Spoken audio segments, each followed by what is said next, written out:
उसने कहा, अच्छा रात को 1 बजे तुम्हारे पास आऊंगी, 15 से 20 मिनट तुम्हारे साथ रहूंगी और फिर 2 बजे वो पठान आ जाएगा तो फिर मैं उसी थोड़ी देर बाथरूम में मिलूंगी।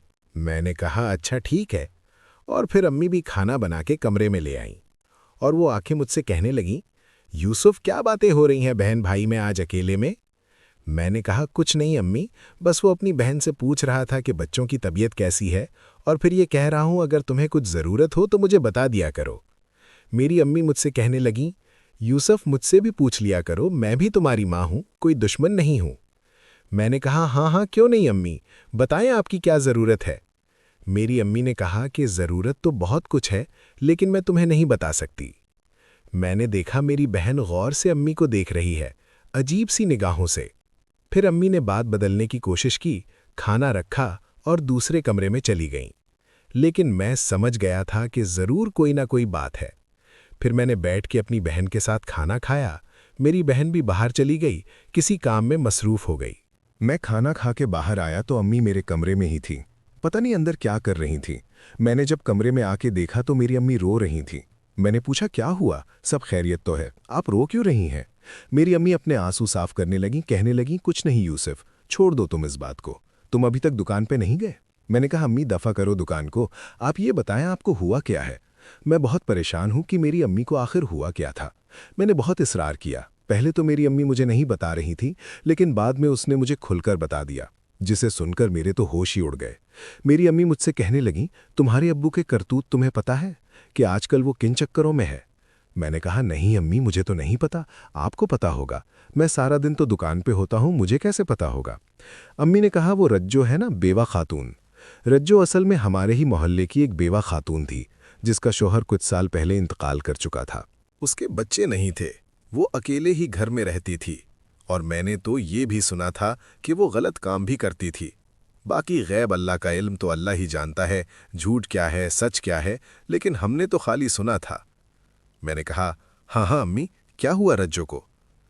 मेरी अम्मी फिर रोने लगी। फिर मैंने उसके आंसू साफ किए, अपनी अम्मी को गले से लगाया। जब मैंने अपनी अम्मी को गले से लगाया, उसके सेब मुझे लगे थे तो मेरे अंदर अजीब सी बेचैनी उभरने लगी। फिर मैंने फौरन हटा दिया।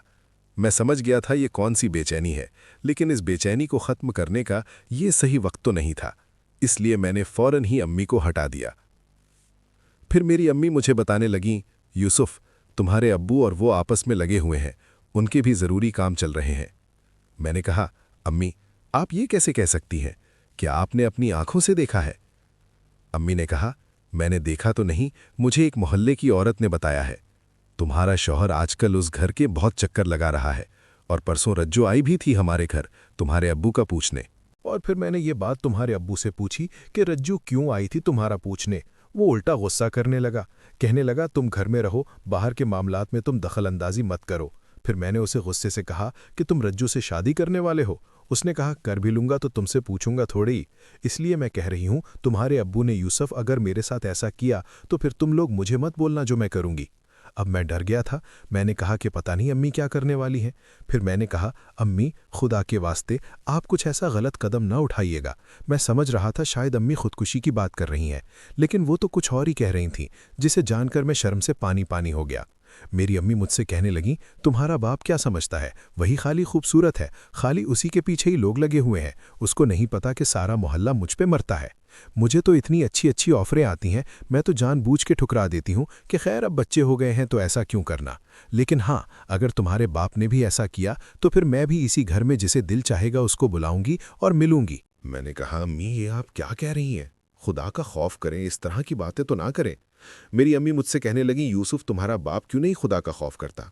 उसको समझा दो। अगर इस बार मुझे पता लगा कि वो अभी तक किसी कामों में लगा हुआ है तो फिर तुम लोग मुझे मत कहना। और वैसे भी वो चौधरी साहब है ना, उन्होंने मुझे काफ़ी दफ़ा ऑफ़र की है। वो कहते हैं कि मैं तुम्हें रानी बना के रखूंगा। हमारे गांव का एक चौधरी भी था जो हमारे गांव के फैसले भी करता था। अम्मी शायद उसी चौधरी की बात कर रही थीं। वो चौधरी था ही ऐसा कि उसके बारे में भी बड़ी ही बातें मैंने सुनी हुई थी। मैंने सुना था कि जिसकी बीवी भी देखता है कि खूबसूरत है, उसके पीछे ही पड़ जाता है। पता नहीं कब मेरी माँ को उसने भी ऑफर कराना शुरू कर दी। मैंने कहा, अम्मी ये काम नहीं कर सकते, चौधरी को छोड़ें, आपको पता है ना चौधरी के बारे में क्या क्या बातें होती हैं। मेरी अम्मी मुझसे कहने लगी, सब मुझे पता है, मैंने कहा, अम्मी अगर आप ज़्यादा मजबूर हो जाएं और आपके पास कोई ऑप्शन ना हो तो मुझे एक बार ज़रूर बताना, मेरे पास एक बहुत अच्छा आइडिया है। जो आपको भी पसंद आएगा। असल में मैं अपनी अम्मी से ये कहता कि आप मेरे साथ सांप वाली गेम खेलो, क्योंकि मेरी माँ मुझे बहुत अच्छी लगती थी। मैंने बहुत मुश्किल से खुद को कंट्रोल किया हुआ था और फिर ये मौका अच्छा मेरे हाथ आ गया था। फिर मेरी अम्मी मुझसे कहने लगी, यूसुफ, क्या प्लान है तुम्हारे पास, बताओ। अगर मुझे अच्छा लगा तो मैं आज से ही इस पर अमल करना शुरू कर दूंगी। मैं अभी अपनी अम्मी से अपने दिल की बात नहीं कर सकता था। ये मौका और वक्त ठीक नहीं था। मैंने कहा, अम्मी, अभी नहीं। जब आप बिल्कुल परेशान हो जाएं और आपके पास दूसरा कोई चारा ना हो, तब आप मुझे एक दफ़ा लाजमी बताना। फिर मेरी अम्मी ने कहा, अच्छा, आने दो तुम्हारे अब्बू को। आज मैं उससे फाइनल बात कर लूँगी। या तो वो रज्जो के साथ रहेगा या वो मेरे साथ रहेगा।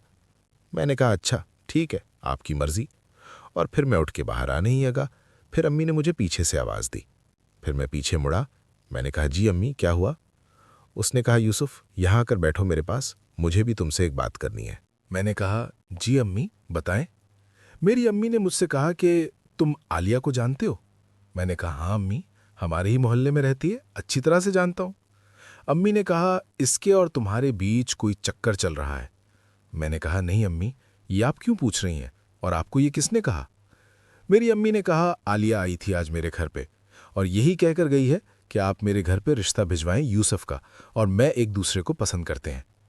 अब मैं बुरी तरह से फंस गया था कि अगर अम्मी के सामने मान जाता कि हाँ मैं इससे पसंद करता हूं, तो वो रिश्ता ही ले जाती और आलिया वाले तो वैसे ही मर रहे थे मेरी शादी करवाने के लिए। मैंने कहा, नहीं अम्मी, मेरा उसके साथ कोई चक्कर नहीं है, आप इसको मना कर दें।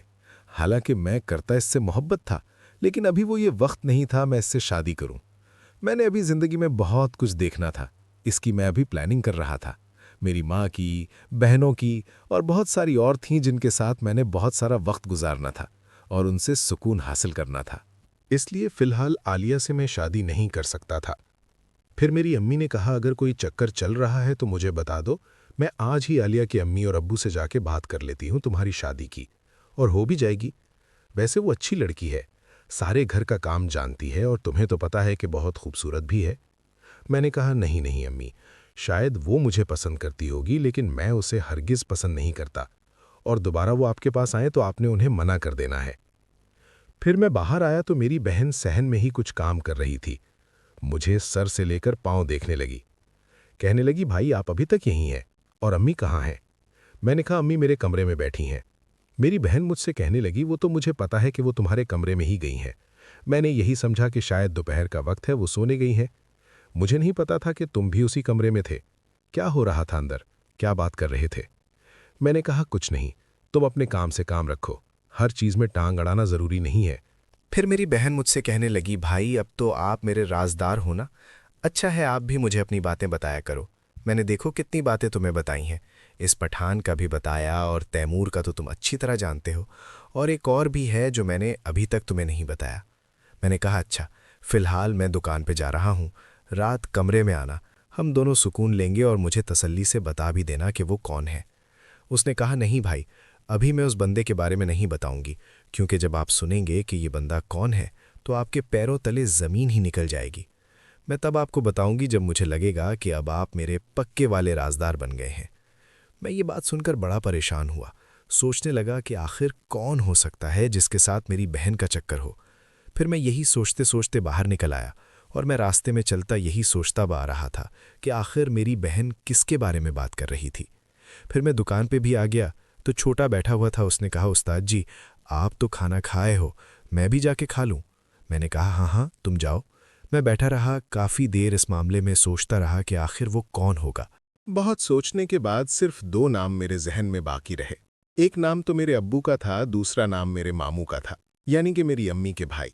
क्योंकि जब भी मेरे मामू मेरे घर आते थे, वो ज़्यादातर बातें मेरी बहन से ही करते थे, और वो अजीब सी नज़रों से उन्हें देख भी रहे होते थे, जिसे देखकर मुझे भी अजीब लगता था, और मुझे अब्बा पर भी शक था। वो भी कुछ अजीब सी बातें मेरी बहन से करते रहते थे। मैं तो यही समझता था कि बाप बेटी हैं, शायद इसीलिए। लेकिन अब मुझे इस मामले की पूरी इंक्वायरी करनी थी। मैं अभी इन सब चीज़ों की प्लानिंग बना रहा था, लेकिन मेरे घर बहुत सारे लोग पहले से ही आ गए थे। यही मैं सोच रहा था कि कल वाली औरत आ गई जो 4000 रुपए का उधार सौदा ले गई थी। उसने कहा, यूसुफ, शुक्र है तुम मुझे दुकान पे मिल गए। मैं तो दुआई करती आ रही थी कि अल्लाह करे तुम ही बैठे हो दुकान पे। मैंने कहा आप मुझे फ़ोन कर देती, आपके पास मेरा नंबर तो है? फिर उसने कहा हाँ, मेरे मोबाइल में बैलेंस नहीं था इसलिए मैंने तुम्हें फ़ोन नहीं किया। मैंने कहा अच्छा रुको मैं तुम्हें बैलेंस भेजता हूँ। मैंने उसे 500 का इजी लोड भेजा। फिर मैंने पूछा बताओ क्या हुआ। उसने कहा असल में मेरे छोटे बच्चे की तबीयत खराब है, मुझे 2000 रुपये चाहिए। मैंने कहा अच्छा अच्छा कोई बात नहीं। फिर मैंने अपनी जेब से 2000 रुपये निकाले और फिर उसको दे दिए। वो घर जाने लगी। उसने कहा अच्छा यूसुफ, आज का खाना रात वाला तुम मेरे घर आके खाना। मैं बड़ा हैरान हुआ कि जो औरत मुझे लिफ्ट तक नहीं करवाती थी वो सिर्फ 2000 रुपये के लिए मुझे खाने की ऑफ़र कर रही थी। अब मुझे समझ आया था कि किस तरह इनको इम्प्रेस करना था। असल में पैसे में बहुत ताकत है, इसलिए वो भी इम्प्रेस हो रही थी। फिर मैंने उससे कहा कि आज तो नहीं, हाँ तुम कल का रख लो, क्योंकि आज तो मैं अपनी बहन के साथ मिलने वाला था। और वहाँ से मेरे सुकून का बंदोबस्त हो गया था। मैंने कहा कि जाओ आप तसल्ली से अपने बच्चे की दवाई लो, कोई बात नहीं, आज आप परेशान हैं, कल आप खाना बना लेना। और हाँ, जो भी खाने के लिए सौदे चाहिए वो मुझे बता देना, मैं लेता आऊँगा। उसने कहा नहीं नहीं, आप मेरे मेहमान हैं, मुझे भी खिदमत का मौका दो। फिर मैंने कहा ज़रूर दूंगा आपको खिदमत का मौका, कल आप मुझे बता देना कि क्या क्या लाना है। फिर वो चली गईं और इसी तरह शाम भी हो गई। शाम को थोड़ा थोड़ा अंधेरा हो गया था। मैंने देखा तो मेरे अब्बू सामने से गुजरकर पैदल कहीं जा रहे थे। मुझे शक पड़ा मेरे अब्बू रात में अक्सर निकलते तो नहीं, वो रात में अक्सर घर ही होते। फिर मैंने कहा आज मैं अपने अब्बू का पीछा करता हूँ कि जो बात मेरी अम्मी कह रही थी क्या वो सच्ची है। फिर मैंने जल्दी से छोटे को कहा छोटे, दुकान बंद करके तुम घर चले जाना, मैं जा रहा हूँ, और हाँ सुबह जल्दी आके दुकान खोल देना, मेरा इंतज़ार न करना। फिर मैं दबे पांव अब्बू का पीछा करने लगा। काफ़ी गलियां घूमने के बाद अब्बू तो वाकई ही रज्जो के घर के दरवाजे के पास आकर रुक गए और फिर वो इधर उधर देखने लगे, शायद कोई उन्हें देख तो नहीं रहा, और फिर एकदम रज्जो के घर में घुस गए। मैंने काफ़ी सोचा कि मैं क्या करूं, अब्बू को जाके मैं ही पकड़ूं या अम्मी को ले आऊं। अगर मैं अम्मी को ले आता और अब्बू को इस हालत में मेरी अम्मी देख लेती तो यकीनन उन दोनों के बीच में झगड़ा हो जाना था, जिससे फ़ायदा मुझे ही मिलना था।